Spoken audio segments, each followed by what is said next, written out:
नमस्कार, मैं हूं आशीष त्रिपाठी आपके साथ और बात करेंगे बजट की। जहां मुख्यमंत्री भूपेश बघेल आज सदन में बजट पेश करेंगे तो वहीं प्रदेश की जनता को इस बजट से काफी उम्मीदें हैं और मौजूदा सरकार के इस कार्यकाल का यह आखिरी बजट होगा। छत्तीसगढ़ सरकार भरोसे का बजट नाम से यह बजट लेकर आ रही है जो ई बजट होगा और चुनावी साल है तो माना भी यह जा रहा है कि कोई नया कर सरकार नहीं लगाएगी, आम लोगों को राहत देगी और साथ साथ बड़ी घोषणाएं इस बार के बजट में हो सकती है और हर वर्ग को साधने का प्रयास यहां पर कांग्रेस की सरकार करेगी। शिक्षा, स्वास्थ्य, सिंचाई, अधोसंरचना विकास पर फोकस होगा और सबसे बड़ी बात, शिक्षित बेरोजगारों को जो बेरोजगारी भत्ता देने की चर्चा अब तक चली, क्या इस बजट में उसका प्रावधान होगा? क्या इस बजट में मुख्यमंत्री इसकी घोषणा करेंगे? यह भी देखने वाली बात होगी और लोगों को जो शिक्षित बेरोजगार हैं उन्हें यह उम्मीद है कि सरकार जरूर इस बार के बजट में बेरोजगारों के बारे में सोचेगी और शिक्षित बेरोजगारों को बेरोजगारी भत्ता देगी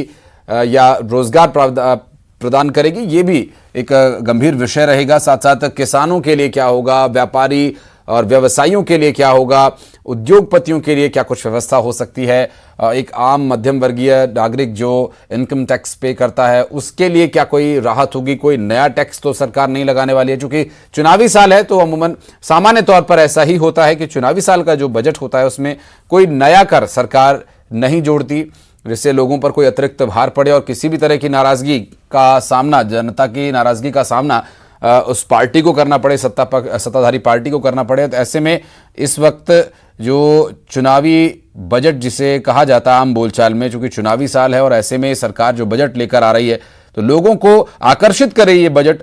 जो नीतियां उसमें निर्धारित की गई हैं उन नीतियों पर चलकर सरकार प्रदेश का विकास तो करेगी ही, साथ लोगों को किस तरह से सीधा लाभ पहुंच सकता है ये प्रयास होगा। किसी प्रदेश के, किसी देश के, किसी भी व्यक्ति के विकास के लिए खर्च किए जाने वाले व्यय पर उसकी आय के बीच का जो घाटा है या मुनाफा है उसको आकलन करके एक साल के लिए तय कर प्रस्तुत करना ही एक बजट यहाँ पर प्रक्रिया होती है। और विधानसभा में आज सदन के पटल पर टैबलेट के माध्यम से बजट भाषण पढ़कर प्रदेश के मुख्यमंत्री जो कि बतौर वित्त मंत्री अपना 5वां बजट पेश करेंगे लगातार। और ये जो बजट है इस बार कितना लोगों को आकर्षित करेगा और इस चुनावी साल में इस बजट से क्या कुछ लोगों को मिल सकता है ये भी देखने का विषय होगा। और कुछ अगर आंकड़ों की बात करें तो इस बार का जो बजट है उसका अनुमान यह है कि लगभग 1,15,000 से लेकर 1,17,000 करोड़ के आसपास का ये बजट हो सकता है। और जब से प्रदेश बना है तब से अब तक के बजट की यदि बात करें तो इसका जो आकार है वो लगभग 12 गुना हो चुका है।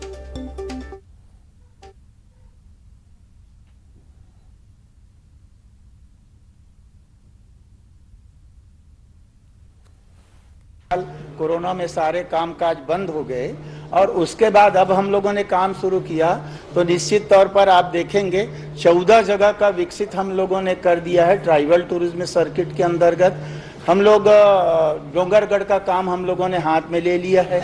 सिरपुर का हमारा प्रोजेक्ट बना के हम लोगों ने भेज दिया है। अभी हम लोग राम वनगमन पथ के नाम से पूरा चिन्हांकित करके बना रहे हैं। तो पूरे प्रदेश में सारे चिन्हांकित पर्यटन स्थल एक साथ एक वर्ष में हो जाए ये संभव नहीं है। हम लोग सीरियल से, लाइन से काम करते जा रहे हैं। मुंगेली में भी जैसा जैसा आएगा काम करेंगे। चलिए, अब संतुष्ट हैं? माननीय, एक मिनट, ये जैसा जैसा ऐसा वैसा में काम नहीं चलने वाला है। आप बोलिए, आप देंगे या नहीं देंगे? आप देंगे या नहीं देंगे ये बोलिए। अरे आप तो, आपका मोटल सरगांव के पास है, उसमें सांप, बिच्छू, गंजेड़ी, नशेड़ी सब बैठे हुए हैं, उसी को तो साफ करवा दीजिए आप। कांग्रेस राज में बना था क्या वो मोटल? चलिए, आप एक प्रश्न करिए फिर उत्तर देंगे। वही आपका तो वहां अगर आके छिप जाए कोई लश्करे तोयबा का आदमी वहां छिप जाए तो 1 साल तक पुलिस आपका भी वही प्रश्न है और उनका भी है तो एक साथ जवाब देंगे। चलिए, आप बोलिए। जिले में चलिए, आप जवाब तो दीजिए ठीक से। आ जाएगा, वही है, उनका भी मांग वही है। जवाब दे भी देंगे तो कौन सा कर लेंगे? 3 महीने बाद तो आपका सबका पावर भी सीज हो जाएगा। चलिए मंत्री जी, आचार संहिता लगे नहीं बरतते तो भेद को छोड़ दीजिए, भाव बरत दीजिए। और भाव करके जो पर्यटन स्थल के आपने घोषित किया है उसके रिसोर्ट है, संडास की व्यवस्था है, वहां का कुंड में राम जानकी मंदिर है, जीर्णोद्धार है, इनके लिए आप कम से कम बता दीजिए करेंगे कि नहीं करेंगे। अब कहते हैं क्रमानुसार कहते हैं, हम किस क्रम में बता दीजिए, हमारा क्रम क्या है? एक कनक सुनबे का 15 साल ले काय करे इसका मंत्री रहे 10 साल ले तो ए बाबा ये 10 साल और 15 साल ले काय करे तो चलिए आप बैठ जाइए मंत्री जी। मंत्री रहे मैडम 4 साल में तुलसी चौरा नहीं बनवा पाए। इतने शर्म की बात है कि इन किसी भी पर्यटन स्थल में टूरिज्म बोर्ड ने 4 साल में तुलसी का चबूतरा तक नहीं बनवाया है। वहाँ की पब्लिक को आप इसी तरीके से देखना चाहते हैं? चलिए कुछ बोल रहे हैं हमारे डोंगरगढ़ में तो बहुत चलिए है। आप हमारे मंत्री जी भैया अभी उत्तर में आदरणीय पर्यटन मंत्री जी ने बताया ना, राम वन गमन पथ पूरा हम बना रहे हैं। राम जी आपके मुंगेली जिला गए नहीं तो हम लोग क्या करें बताइए? अरे तो ये सब ये पर्यटन मंत्री जी मुंगेली जिला बहुत जाते हैं। चलिए अब अगला बैठ जाइए आप। राम जी भुवनेश्वर सोवाराम बघेल जी, राम जी तो चंद्रशेखर साहब हो ना, चंदखुरी वहां भी नहीं गए। चलिए हो गया आपका, बहुत हो गया। आपको उत्तर दूंगा भाई। अरे उत्तर आ गया, वो बोल दिए। अब चलिए कौशल्या माता जी बोले जी आगे आपको उत्तर बता दूंगा बोले। चलिए एक प्रश्न कीजिए, चलो चलिए एक प्रश्न कीजिए। अजय चंद्रशेखर जी जानकी जी का मंदिर है। आप लोग एक एक करके बोलिए ना, सब लोग एक साथ बोलते हो। कौशल्या माता जी का मंदिर है, उनका जन्म स्थान है। रामचंद्र जी की माता का जन्म स्थान है। दोनों को आग्रह कर रहा हूँ, 1000 साल से ज्यादा पुराना श्री राम जानकी आप लोग एक एक करके बोलिए, ऐसे में कैसे प्रश्न उत्तर आएगा? ओ धर्म भैया अपने पड़ोसी को तो बताओ। नकली राम भक्ति मत करिए ना, असली राम भक्ति करिए। धर्म भैया अपने पड़ोसी को तो बताओ। चलिए मंत्री जी जो है कौशल्या माता जी का चलिए स्थल है।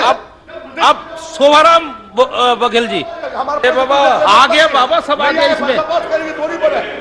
अब उसके पास अब उत्तर ही नहीं है, बता रहे हो जाएगा। पर्यटन स्थल की आपकी मांग है, हो जाएगा। चलिए भुवनेश्वर बघेल साहब, तो झूठ बोले। अरे बहुत 20 मिनट हो गया, चलिए आप बोलिए। आदरणीय उपाध्यक्ष जी, आप शांत रहिए। मेरा प्रश्न राजनांदगांव जिले के पुरातात्विक जो स्थान है उसके संवर्धन और संरक्षण के लिए है। मैं जवाब से संतुष्ट हूं, लेकिन मंत्री जी से पूछना चाहता हूं कि राज्य शासन द्वारा संचालित पुरातात्विक धरोहर के साथ साथ लगभग 45 असंरक्षित धरोहर भी उपलब्ध है। ये मूर्तियां 11वीं शताब्दी से लेकर 16वीं शताब्दी तक है। इसमें डोंगरगढ़ की रणचंडी मंदिर के पीछे रखी हुई प्राचीन मूर्तियां हैं। इसमें भैरव, चामुंडा, शिवलिंग, योद्धा, उपासक आदि है। इसी प्रकार तोतलबहरी, कन्हार गांव, कोकट्टा, ढारा में रखी हुई योद्धा, उपासक, सती आदि की प्राचीन मूर्तियां भी है। उपाध्यक्ष महोदय, मूर्तियां गोपालपुर की प्राचीन अष्टधातु गणेश जी की प्रतिमा है।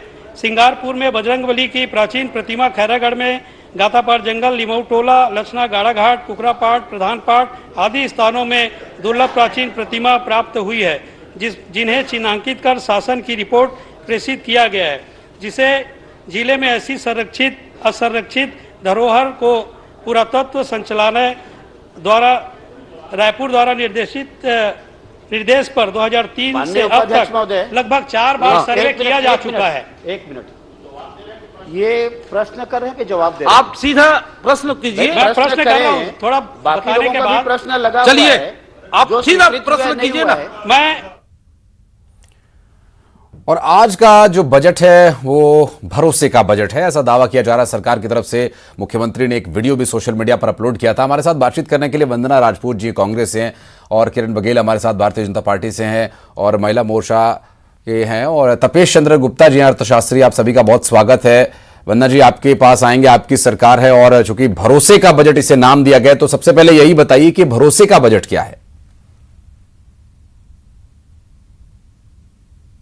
हमारे मुख्यमंत्री भूपेश बघेल जी बहुत ही संवेदनशील हैं और वे छत्तीसगढ़ की जनता को और छत्तीसगढ़ के परिवेश को बहुत अच्छे से जानते एवं समझते हैं।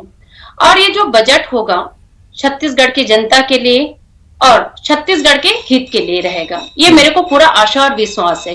क्योंकि पिछले 4 साल में हम अगर देखते हैं तो पिछले 4 साल में छत्तीसगढ़ ने विकास की एक नई गाथा नई गाथा और एक नई परिभाषा दिया है छत्तीसगढ़ को। छत्तीसगढ़ के मॉडल के नाम से आज पूरे भारत में एक अलग पहचान बना लिया है। ये भूपेश बघेल की दूरदर्शिता का ही परिणाम है कि आज आप कृषि क्षेत्र की बात करते हैं तो कृषि क्षेत्र में 2018 तक मतलब पूर्ववर्ती रमन सिंह सरकार के समय पूरे 15 साल में जो कृषि ग्रोथ है उसमें सिर्फ और सिर्फ 2.89% ग्रोथ था, जबकि कांग्रेस सरकार में सिर्फ और सिर्फ 4 साल में ये ग्रोथ बढ़ करके 5.93% बढ़ गया है। ये भूपेश बघेल के दूरगामी परिणाम है। जो आप देखेंगे कि लगातार जो बेरोजगारी दर है वो पूरे देश में सबसे कम है, सिर्फ और सिर्फ 0.1% है। तो आज जो छत्तीसगढ़ है एक नई गाथा और एक नई ऊंचाई की ओर लगातार बढ़ता जा रहा है। और ये जो बजट आने वाला है, मुझे पूर्ण विश्वास है इस बजट में सभी के हितों को ध्यान में रखा जाएगा और जो ये बेलगाम महंगाई है, इस बेलगाम महंगाई में एक संजीवनी का काम करेगा इस छत्तीसगढ़ का बजट। तो आप ये कहना चाह रहे हैं कि कांग्रेस सरकार को ये भरोसा है कि इस बजट के आने के बाद अगले चुनाव में जनता आपको चुन लेगी, ये भरोसा है कांग्रेस पार्टी को। तो मैं लौटूंगा फिर आपके पास, एक रिएक्शन मैं अपने और प्रवक्ताओं से ले लूं, फिर डिटेल में और बात करेंगे। मैडम, हमारे साथ भारतीय जनता पार्टी से महिला मोर्चा से किरण जी मौजूद हैं। किरण जी, कांग्रेस की प्रवक्ता कह रही हैं, हमारे साथ जुड़ी हैं वंदना जी, वो कह रही हैं कि भरोसा है उन्हें इस बार के बजट पर कि ये बजट आएगा जनता के हित के लिए होगा। जो 4 साल का काम सरकार ने किया है उससे जरूर लोगों को संतुष्टि मिली है। एक नया मॉडल तैयार हुआ है, छत्तीसगढ़ मॉडल। मैं तो यही कहना चाहूंगी कि ये बजट कागजी बजट होगा, विदाई का बजट होगा। और ये कहना चाहिए कि पिछले 4 साल में ये सरकार कुछ खास नहीं कर पाई छत्तीसगढ़ की जनता के लिए, उनके साथ न्याय नहीं कर पाई। तो मुझे लगता है कि ये एक चुनावी बजट है जो कि कुछ खास छत्तीसगढ़ की जनता के लिए नहीं कर पाएगी। और रही बात वंदना जी छत्तीसगढ़ मॉडल की बात कर रही थी, तो मैं ये बताना चाहूंगी जो अभी आर्थिक सर्वेक्षण का रिपोर्ट आया है जो कि एक काल्पनिक है। धरातल पर देखा जाए तो जो बजट आंकड़े पेश किए गए हैं वे निराधार है, काल्पनिक है, संख्यात्मक नहीं है। कितने लोगों को बेरोजगार दिया गया है, कितने लोग बेरोजगार हैं, और जो केंद्र की योजनाएं संचालित हो रही है राज्य में और कितनी अनुदान केंद्र सरकार राज्य को दे रही है, उसका कोई भी उल्लेख, संख्यात्मक उल्लेख तक नहीं है। और एक बात वंदना जी को मैं ये बताना चाहूंगी कि अभी जो प्रति व्यक्ति 10% आय की बढ़ोतरी को लेकर जो कांग्रेसी नेता खुश रहे हैं, तो 2003 में जब हमारी सरकार थी, छत्तीसगढ़ राज्य जब बीमारू राज्य की श्रेणी में आता था, तब 15 वर्षों में चुनौती भरे कार्यकाल में भी हमने आय प्रति व्यक्ति 18% की बढ़ोतरी की थी। तो आप देख सकते हैं कितना फासला है उनके आय की बढ़ोतरी और हमारे आय की बढ़ोतरी में। और जो छत्तीसगढ़ मॉडल की बात करी वो तो अभी हिमाचल और बाकी चुनाव में आप देख चुके हैं किस तरह छत्तीसगढ़ मॉडल बाकी राज्यों में फेल है। तो मुझे लगता है जनता को जो धोखा देने का ये काम कर रहे हैं छत्तीसगढ़ की सरकार, वो बहुत जल्द ही जनता को पता चल चुका है। और 4-6 महीने की बात है, क्योंकि इनके पास समय नहीं है काम करने का। अभी अप्रैल में बजट की घोषणा होगी, पैसे आते तक 3-4 महीने हो जाएंगे, बरसात चालू हो जाएगा, फिर आचार संहिता लागू हो जाएगी, तो समय नहीं है।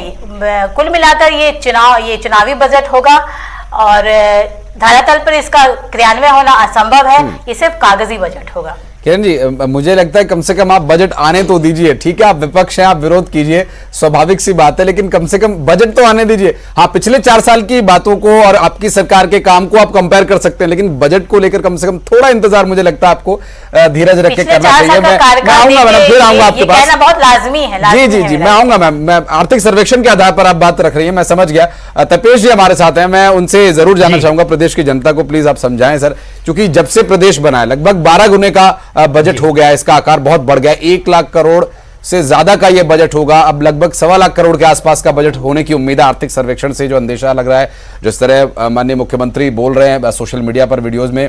तपेश जी, चूंकि जो चिंता व्यक्त की हमारी भारतीय जनता पार्टी महिला मोर्चा की प्रवक्ता ने, किरण जी ने, क्या वो स्वाभाविक है? चूंकि समय बिल्कुल कम है, इसमें कोई ज्यादा लाग लपेट नहीं रह गया, बहुत चुनाव आने वाले हैं, फिर आचार संहिता होगी, वो सब स्वाभाविक है। लेकिन क्या वाकई ऐसे समय में कोई भी सरकार, कोई भी सत्ताधारी दल जो कुछ भी घोषणा कर दे, फिर कुछ भी बोल दे, ऐसा स्वाभाविक है क्या? क्या लोगों के हित की बात नहीं करेंगे? जो सरकार 5 साल चली है, अब जो कम समय में ज्यादा से ज्यादा अचीवमेंट करने की कोशिश होनी चाहिए सरकार की। देखिए 4 साल की उपलब्धियां और आखिरी वर्ष जो आखिरी बजट, ये पूर्णकालिक बजट है, कोई अंशकालीन बजट या राहत का बजट नहीं है। इस कारण सरकार ये चाहेगी कि अब तक जो अपने एजेंडा के अनुसार जिससे चुनाव लड़के वो आए थे, उसके अनुरूप जो चीजें पूर्ण नहीं है उसे पूर्ण कर दे। और वैसे भी हर बजट आशाओं से भरा हुआ रहता है और हर जनता बजट में कुछ न कुछ राहत की अपेक्षा करती है। अब रही बात ये बजट में क्या आ सकता है, तो इससे कोई बात नई नहीं है।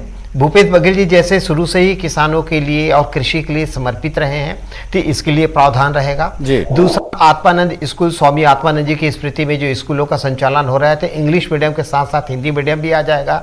IIT के बारे में उन्होंने कहा है हम खोलेंगे, तो वो भी खुलेगा।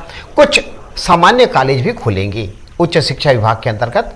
तकनीकी शिक्षा के अंतर्गत भी कुछ संस्थान की स्थापना होगी और बहुत से मेडिकल के, नर्सिंग के हो सकते हैं या उससे संबंधित और कुछ एजुकेशन की चीज़ें आ सकती है, फार्मास्यूटिकल वगैरह के लिए भी, तो ये चीज़ें आ सकती है। युवकों को महंगाई भत्ता देने का उन्होंने पहले ही कह दिया है, तो उसका प्रावधान बजट में आएगा। कृषि उपज का समर्थन मूल्य भी जो उन्होंने कहा है कि हम बढ़ाएंगे, बोनस या किसी भी रूप में, तो उसको बढ़ाएंगे वो भी। फिर बेरोजगारों को भत्ता देने की बात कही गई है, वह भी होगा। कुछ जो समितियां हैं उसके उन्नयन की बात कही गई है, जैसे गौथान वगैरह के लिए कई संस्थानों में व्यापारिक केंद्र बनाने का, छोटे स्तर पे कुछ उद्योग, स्थानीय स्तर पे कुटीर उद्योग और स्थापित करने का, इन चीज़ों की पूर्ति इसमें हो सकती है।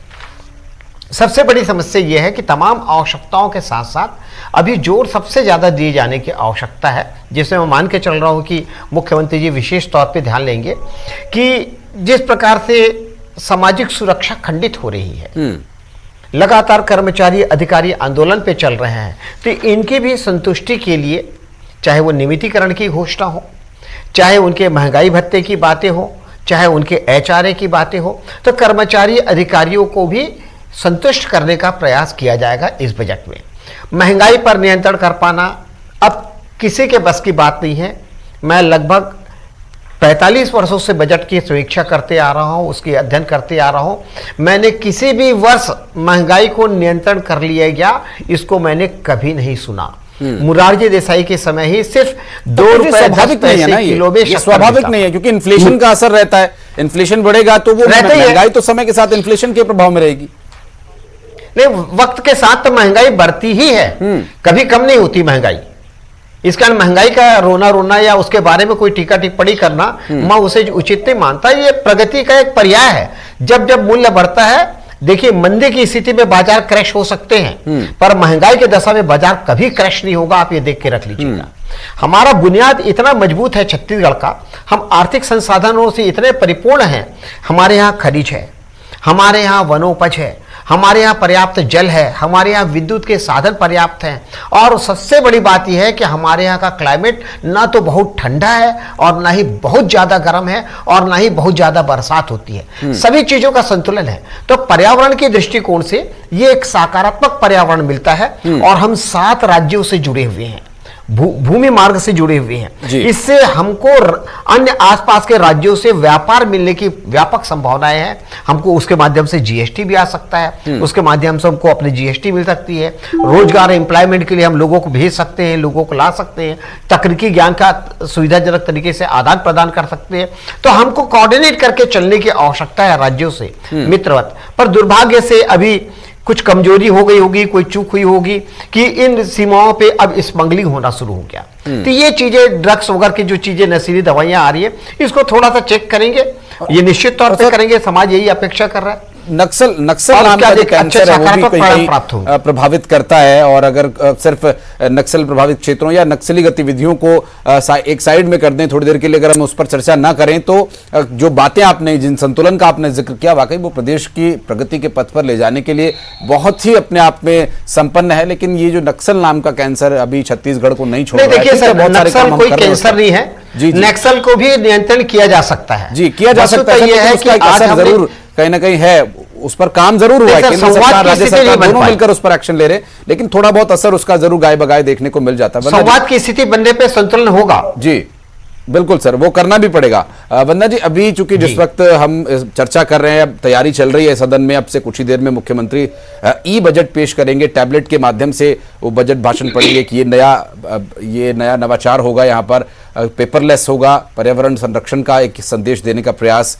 जैसे कि चिंता व्यक्त कर रही हैं आपके सहयोगी भारतीय जनता पार्टी की प्रवक्ता कि समय नहीं है आप लोगों के पास, तो ये समय नहीं है, इशारा कर रहा है कि चुनाव आ रहे हैं और आप लोगों को जाना पड़ेगा, ये शब्दों की मर्यादा में लपेटकर आपको इशारा दे रही हैं? देखिए, मैं बहुत ध्यान से सुन रही थी। समय नहीं है तो समय किसके पास नहीं है, ये जानने और समझने की बात है। जी, समझाइए। आप देखेंगे आशीष जी कि पिछले जो बजट था, पिछले बजट में माननीय मुख्यमंत्री जी के ने जो ऐतिहासिक बजट जो पेश किए थे, उसका दूरगामी परिणाम आज हमको देखने को मिल रहा है। जो कभी सोच भी नहीं समझ सकते थे कि एक गरीब और मजदूर वर्ग के बच्चे अंग्रेजी माध्यम स्कूल में शिक्षा प्राप्त करेंगे, उस सपनों को साकार माननीय मुख्यमंत्री भूपेश बघेल जी ने किया है। आज देखेंगे कि छत्तीसगढ़ में आत्मानंद के 490 अंग्रेजी माध्यम के स्कूल खोले गए हैं और उस 490 अंग्रेजी माध्यम के स्कूल में आज बच्चे शिक्षा प्राप्त कर रहे हैं। एक बहुत बड़ी उपलब्धि होती है। और सिर्फ यहाँ पर अंग्रेजी स्कूल की बात नहीं है, यहाँ पर जो हिंदी स्कूल है उनकी भी जो गुणवत्ता है उस पर विशेष ध्यान दिया जा रहा है, क्योंकि हमारा एक देश आगे तभी बढ़ सकता है जब हम अपने बच्चों का भविष्य सुधारेंगे। और भूपेश बघेल जी को बहुत अच्छे से पता है कि आप नींव ही मजबूत रखेंगे तब जाकर के हमारा जो मकान है वो मजबूत बनेगा। ये माननीय मुख्यमंत्री जी को बहुत अच्छे से पता है। और पहले की बजट देखेंगे, इसके कारण आज छत्तीसगढ़ में जो बेरोजगारी दर है वो 0.8% है। पहले के बजट का ही परिणाम है कि आज किसानों को उपज का सबसे, आप देखेंगे देश में अगर सबसे अधिक दाम मिल रहा है वो छत्तीसगढ़ के किसानों को मिल रहा है। ये पहले बजट का ही परिणाम है कि आज 65 लघु वनोपज की खरीदी हो रहा है, जो आदिवासियों का इनकम का बहुत ही मुख्य स्रोत माना जाता है। ये बहुत पहले बजट का ही ये दूरगामी परिणाम है कि आज आप देखेंगे कि महिलाओं के लिए स्वास्थ्य योजना के लिए बहुत सारे जो योजना लागू किए गए हैं। आप देखेंगे आशीष जी कि पहले जो महिलाएं होती थी या आदिवासी क्षेत्र की बात करते हैं, आदिवासी क्षेत्रों में स्वास्थ्य योजना का उतना अच्छे से संचालित नहीं करते थे, इसीलिए बहुत सारी महिलाओं को कुपोषण हो या निमोनिया हो, ये सारी चीजों का सामना करना पड़ता था। लेकिन जब से मुख्यमंत्री भूपेश बघेल की सरकार इस छत्तीसगढ़ में 2018 से आए हैं, तब से आप देखेंगे कि आदिवासी क्षेत्रों में हमने हाट बाजार क्लिनिक योजना का शुभारंभ किया। ये बहुत अच्छी योजना है, क्योंकि इस योजना के माध्यम से दूर दूर से आते हैं लोग, एक दिन हाट बाजार लगता है, मार्केट लगता है, उसमें लोग अपना सामान भी खरीदते हैं और अपना स्वास्थ्य संबंधी जानकारी भी ले लेते हैं। और अगर कुछ चीज की अगर परेशानी होता है तो उन लोगों को मुफ्त में, फ्री में दवा भी वहां पे मिलता है। वैसे अगर आप शहरी क्षेत्र के माध्यम से बात करते हैं तो शहरी क्षेत्र में आप देखेंगे कि यहाँ पर श्रम स्वास्थ्य योजना है, वहां हर बस्ती बस्ती में जा करके महिलाओं के लिए या हर वर्ग के लिए वहां पर जांच की विशेष व्यवस्था की गई है। अगर हम यहाँ पर बात करते हैं महिलाओं के लिए तो विशेष दाई दीदी क्लिनिक योजना का शुभारंभ किया गया है, जिसमें विशेष टीम जो टीम होती है पूरी महिलाओं का होता है। क्या होती है कि बहुत सारी जगह में महिलाएं खुल करके अपनी बात नहीं रख पाती हैं। वंदना जी, आप जो बात कह रही हैं उसमें एक बात और मैं जोड़ना चाहूंगा और पूछना चाहूंगा, क्या ऐसा भी कुछ हो सकता है? मध्य प्रदेश आपका पड़ोसी राज्य है और चूंकि पहले सब इस विषय को लेकर चर्चा कई बार हो चुकी है, मध्य प्रदेश सरकार 1,000 रुपया महिलाओं को दे रही है। महिलाओं का जिक्र हुआ इसलिए मुझे ये बात ध्यान में आई है, क्या ऐसा भी कुछ प्रावधान हो सकता है इस बजट में? देखिए आशीष जी, 1,000 महिलाओं को दिए जा रहे हैं, बहुत अच्छी बात है। लेकिन आप देखिए कि महंगाई किस तरह से बेलगाम है और 1,000 रुपये, सिर्फ 1,000 रुपये दे करके उनकी जो जख्म है उस पे मलहम देने का काम कर रहे हैं। क्या महिलाओं को इस वंदना जी, मैं आपके पास लौटूंगा, चर्चा को जारी रखेंगे। अपने दर्शकों को बता दें कि मुख्यमंत्री भूपेश बघेल इस बजट के लिए अपने घर से निकल चुके हैं और अब से कुछ ही देर में वे पहुंचेंगे। आज करेक्ट रोल, आज मुख्यमंत्री भूपेश बघेल बजट पेश करने जाएंगे और आप देख सकते हैं कि मुख्यमंत्री भूपेश बघेल का काफिला यहाँ से रवाना हो रहा है। लगभग लगभग 1,15,000 करोड़ का ये पूरा बजट होगा और उसकी तैयारी पूरी तरह से की गई है। और आप देखिए काफिला है मुख्यमंत्री भूपेश बघेल का, वो विधानसभा के लिए रवाना हो रहा है। इस बजट को आम जनता का बजट कहा जा रहा है। और ये देखिए इसी गाड़ी पर मुख्यमंत्री भूपेश बघेल हैं, वो बैठे हुए हैं और ये जा रहे हैं। जहाँ से निकल चुके हैं हो रहे हैं। ये कहा जा सकता है कि आज आम बजट पेश किया जाएगा और ये बड़ी बात यही है कि पूरी काफिला है वो विधानसभा के लिए रवाना हो रहा है। और सबसे बड़ी बात यही है कि ये आम जनता का बजट होगा। इससे पहले भी मुख्यमंत्री भूपेश बघेल कह चुके हैं कि ये आम जनता का बजट होगा। और चूंकि 2023 में चुनावी वर्ष है तो ऐसे में इसे समावेशी जो बजट है आम जनता का बजट कहा जा रहा है, जिसके इंतजार के लिए आखिरी बजट है सरकार का, तो आज पेश करेंगे। कैमरा पर्सन इमरान कुरैशी के साथ तिवारी तिवारी, न्यूज़ 18 रायपुर। तो मुख्यमंत्री अब घर से निकल चुके हैं और अब से कुछ ही देर में वे सदन पहुंचेंगे और लगभग 12:30 बजे का जो समय है, लगभग 12:30 बजे का वो समय होगा जब मुख्यमंत्री अपना बजट भाषण पढ़ना शुरू करेंगे। तो इस बजट भाषण से जुड़ी हर एक बात, हर एक अपडेट हम आप तक पहुंचाएंगे और इससे जुड़े महत्वपूर्ण बिंदु जिस पर हम चर्चा भी करेंगे अपने खास मेहमानों से और डिटेल में इसकी हर एक जानकारी आप तक पहुंचाएंगे। ये भी देखना अहम होगा कि बजट कितना होता है, कितना घाटा सरकार को हुआ, कैसे सरकार उस घाटे को कवर कर रही है और इस बार चूंकि चुनाव भी है इस साल, तो कितने बड़े महत्वपूर्ण बातें यहां पर सरकार के द्वारा की जाते हैं। छोटे से ब्रेक ले रुक रहे हैं, चर्चा आगे जारी रखेंगे।